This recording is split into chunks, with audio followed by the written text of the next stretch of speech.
السلام علیکم دوستو، میں ہوں آپ کا ہوسٹ محمد رامش اور آپ دیکھ رہے ہیں میرا یوٹیوب چینل۔ جو دوست ہمارے چینل پر نئے آئے ہیں ان سے گزارش ہے کہ ہمارے چینل کو سبسکرائب کریں، ویڈیو اچھی لگے تو لائک کریں۔ کسان پریشان، گندم کا ریٹ کیوں نہیں بڑھ رہا؟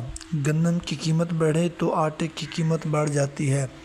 کسانوں کے ساتھ دھوکہ، گندم کون خرید رہا ہے؟ 2 مہینے بعد خطرہ ایکسپورٹ، قیمت 3500 روپے، خبردار کر دیا گیا۔ عدالتی فیصلہ، گندم خبر سن کر گہرام مچ گیا۔ 2023 میں گندم 5000، اب 2025-26 سال 2026 گندم کی قیمت کیا؟ سنیے یہ رپورٹ۔ نہ ہی مفتاح صاحب کا کوئی تعلق ہے، بلکہ ان کا جو کاروبار ہے، ان کے خاندان کا، اس میں شاید گندم سستی ہو تو ان کا فائدہ ہو جاتا ہے۔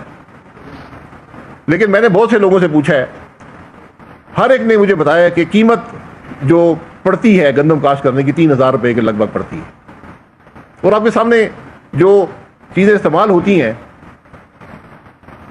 فرٹیلائزر ہے، بجلی ہے، ڈیزل ہے، ان سب کی قیمتوں میں اضافہ ہوا ہے اور بے پناہ اضافہ ہوا ہے۔ یوریا کی قیمت 2022 کے مقابلے میں آج دگنی سے زیادہ ہو گئی ہے۔ ڈی اے پی قیمت 12000، ڈی اے پی 12000 پہ پہنچ گئی ہے، اور کوئی استعمال ہی اب کرنے کے قابل نہیں ہے۔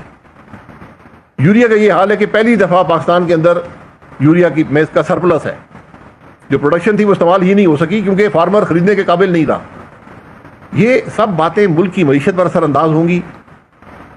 گروتھ 6.5% ہوا کرتی تھی ایگریکلچر میں، اور اس کا بڑا حصہ گندم کی فصل میں تھا۔ گندم تقریباً 60% رقبے پر کاشت ہوتی ہے پاکستان میں۔ وہ گروتھ کم ہو کے 1% پہ آ گئی۔ جس ملک کی آبادی 2.5% پہ بڑھ رہی ہو، 1% کا مطلب ہے کہ گندم کی ضرورت میں جہاں پر بڑی ہے اور اس کی جو کاشت ہے اس میں کمی آئی ہے، تو آپ کو امپورٹ کی طرف جانا پڑے گا، آج نہیں تو کل جانا پڑے گا۔ آگے ذرا دوسری نجی ٹی وی کی رپورٹ بھی سنیں گندم کے حوالے سے۔ گندم کاشتکار دیوالیہ ہونے لگے ہیں۔ ذاتی زمین والے کاشتکار کو فی من 600 روپے، ٹھیکہ والی زمین کے کاشتکار کو 1000 روپے سے زائد کا خسارہ ہوا ہے۔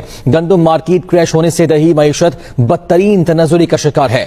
گندم کاشتکاروں کو اربوں روپے ایڈوانس دینے والے آڑیتیوں کے لیے ریکوری ناقابل حصول بن گئی ہے۔ اس معاملے سے نمٹا کیسے جائے گا جان لیتے ہیں، ہمارے نمائندے رضوان آصف ہمارے ساتھ موجود ہیں۔ رضوان بتائیے۔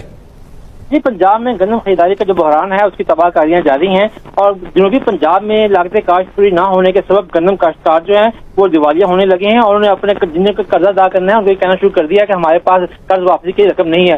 بالخصوص غلہ منڈیوں کے وہ آڑتی جن سے کاشتکاروں نے اربوں روپے ایڈوانس لے کے گندم کاشت کی تھی، اور ان کا سارا سال جو ہے لین دین چلتا ہے، وہ آڑتی بھی اس مشکلات کا شکار ہے۔ کسان انہیں کہہ رہے ہیں کہ ان کے پاس پیسے نہیں ہیں۔ اس ساری صورتحال کی وجہ